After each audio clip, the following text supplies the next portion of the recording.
में मायावती के निशाने पर बीजेपी, कांग्रेस और समाजवादी पार्टी रही, तो वहीं उन्होंने अपने बूते यूपी में सरकार बनाने का दावा भी किया।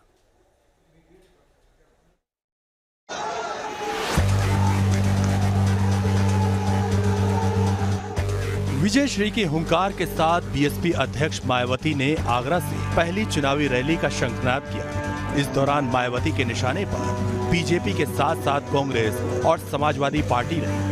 उन्होंने बीजेपी को पिछड़ा विरोधी बताया तो समाजवादी पार्टी की पिछली सरकार को दंगों के लिए कटघरे में खड़ा किया।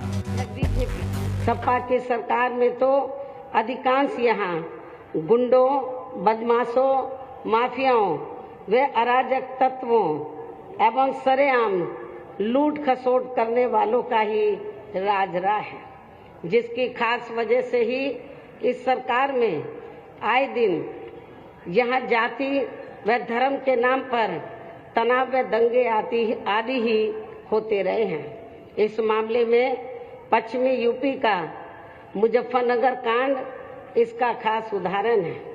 प्रदेश में विकास के कार्य भी ज्यादातर यहाँ एक विशेष क्षेत्र व एक विशेष समुदाय के लोगों तक ही सीमित होकर रह गए हैं।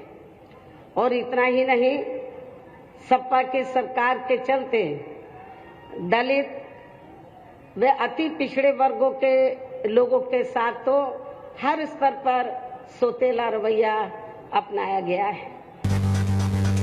भगवा पार्टी पर बरसते हुए मायावती ने कहा कि बीजेपी के राज में यूपी में दलितों के बुरे हाल हैं। बीजेपी सिर्फ आरएसएस का एजेंडा चला रही है। वहीं दलितों की उपेक्षा पर उन्होंने कांग्रेस को भी कटघरे में खड़ा किया। इस कांग्रेस पार्टी की सरकार ने इन वर्गों के मसीहा व भारतीय संविधान के मूल निर्माता परम पूज्य बाबा साहब डॉक्टर भीमराव अंबेडकर को भारत रत्न की उपाधि से भी सम्मानित नहीं किया था।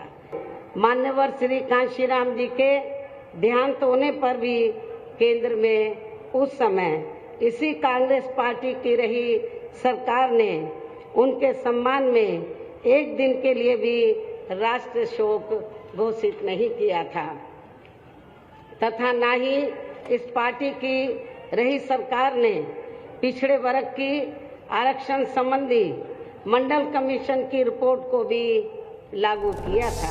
इस सरकार में आगरा के कोठी मीना बाजार मैदान में मायावती को सुनने के लिए आगरा मंडल के साथ साथ दूसरे राज्यों से भी समर्थक और कार्यकर्ता पहुंचे थे। इस दौरान मायावती ने यूपी की सत्ता में वापसी की हुंकार भरी, अपने दम पर लखनऊ की लड़ाई जीतने का दावा किया, तो वहीं मीडिया में चल रहे अलग अलग ओपिनियन पोल्स पर भी सवाल उठाए।